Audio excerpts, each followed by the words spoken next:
Hello বন্ধুরা, সবাই কেমন আছেন? আশা করছি সবাই ভালো আছেন। তো আজ আমি আসছি চিনাদি বিলে।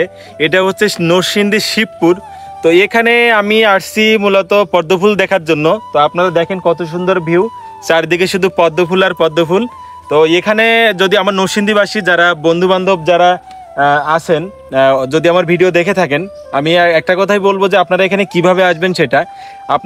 আমি প্রথম আসছি যে পাঁচদোনা থেকে আমি সিএনজি করে আসছি চোরসুন্দর ব্রিজ থেকে একটা মিশুক নিয়ে আমি এখানে চলে আসছি। এটা চিনাদি বিল, নাম বললেই সবাই নিয়ে আসবে চিনাদি বিলের কথা বললে।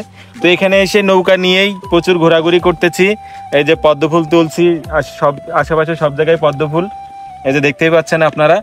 তো যদি কেউ আসতে চান অবশ্যই আসতে পারেন, খুব তাড়াতাড়ি আপনাদের আসতে হবে, কারণ আর কয়েকটা দিন পরেই পদ্মফুলটা মরে যাবে, আর পাওয়া যাবে না এখানে। তো যদি কেউ আসতে চান এই পদ্মফুল দেখতে, এই সৌন্দর্য উপভোগ করতে, তো দ্রুতই আপনাদেরকে চলে আসতে হবে।